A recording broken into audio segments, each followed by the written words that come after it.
So I'm taking a dive into the Bryan Kohberger Idaho case for the first time and probably the last time on this channel as well. I want to talk about it once and kind of get it out of the way and, not come back to it until there is some resolution. And I'm going to base my, what I say is it going to be based a lot about, a lot around the 48 Hours episode that recently aired. But first, I want to pay tribute to Lisa Marie Presley, who left us. I used to listen to Lisa Marie Presley's music. She had a unique sound to her voice, and she had, her music was very unique, and I loved her songs. And I actually met her mother when I was a kid in London. Her mother has a bedroom line, bedding, sheets, pillows, and stuff like that. And she was in London promoting her bed line, her bedroom line. And, I said hello and we exchanged a few words. And there were lots of Elvis Presley fans around, some of them quite emotional because, they're meeting the wife of Elvis Presley. She wasn't like overly friendly. She was kind of reserved, but she was pleasant.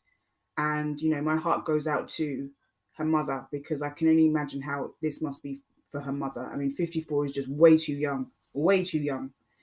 So I'm drawing my conclusions for this case, the Bryan Kohberger case, based upon documentaries that I've watched, information that I've received through my own research on YouTube, watching him in court. And as a matter of fact, a few days ago, I was questioning if it was the right guy. And yes, it's him. It's him. He did it. When I saw him in court, and as a matter of fact, JC put up a video of Bryan in court. And as I watched and observed him, I realized he had no emotion and his affect was very flat. That is a key characteristics of it's a key characteristic of that kind of offender. Flat affect, no emotion, no empathy, just flat. So I'm not saying that he did it because of that. There's evidence, and I'll go through that evidence. But I think when I saw his flat affect in court, it really did confirm to me that they did have the right guy. One of the things that I found most troubling about this case is the way the media is treating this guy like he's some kind of celebrity. I found that I understand the interest. The students, of his crime were very, very attractive students. They were young. They had their whole lives ahead of them. And, it's just, words can't express how I feel for their loved ones as well. But, the first time I saw footage of him walking out of a car, cameras going, Bryan, it just felt very, it was like the red carpet had been rolled out for him, and there were paparazzi there trying to get him to speak. And I felt very uncomfortable with that kind of treatment. I mean, it's like if you do something like that now, you're going to get the attention that you're craving for. And I'm not sure. I don't know enough about him to know that he wants that kind of attention or not. I would assume that he probably does. But, they're just giving him, they're putting him on some kind of pedestal when they do behave like that. But I guess it's what the media wants. It's what the public wants, regardless of, how moral it is. Yeah.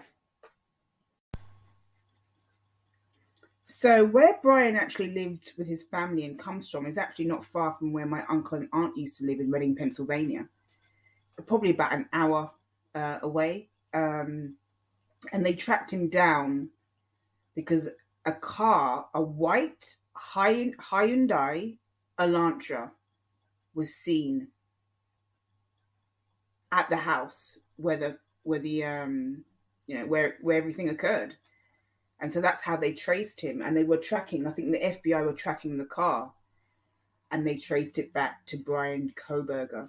So for this reason, I'm very confident that they have the right person. And there's other reasons as well. We still don't know everything, but I'm very confident. Um, the Canadian guy, Russell Williams, he was first traced through his car. I mean, that's how they found him basically. That's how they identified him first for questioning. His tires matched the tire at the scene, the tire marks at the scene, the tire tracks. And then then he was silly enough to wear the same boots that he wore on the night on one of his escapades, I'll say, to the actual interrogation. And the boot print matched the footprint in the snow. So when it comes to tracking cars, tire marks, tracking cars to the names of people, footprints, things like that, I'm always very confident that they've got the right person. So it's him. There's no doubt in my mind that it's him. I was watching an episode on this with Nancy Grace, and she was just so overly animated and sensationalizing everything. Now, I respect Nancy Grace for what she does. I know that not everyone is a fan of her, including myself, but I respect Nancy Grace as an amazing prosecutor. I don't think she's ever lost a case that she's prosecuted in the past. And I respect her tenacity. However, she was really sensationalizing everything. There's something else that I want to point out, because you know that there was a police stop with him and his father. Well, there's something else that I want to point out. Apparently, this guy was overweight at one time. Apparently he was, and he lost a lot of weight. And apparently he was using a lot. Now, what I think, personally speaking, is that when he lost weight, it's probably started to get to his head that, maybe he was somebody, maybe he looked good, along with using, maybe it inflated his ego. And ego is a real big problem for me personally. If I find out that somebody is just egotistical and all they're interested in, or their main priority is feeding their ego, then I dissociate from them. I dissociate. So maybe there is a correlation to him losing weight.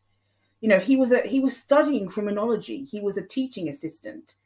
There is nothing in his background to suggest that he's capable of this. But then look, there was nothing in Chris Watts' background. There was nothing in Jodi Arias's background. There was nothing in Scott Peterson's background.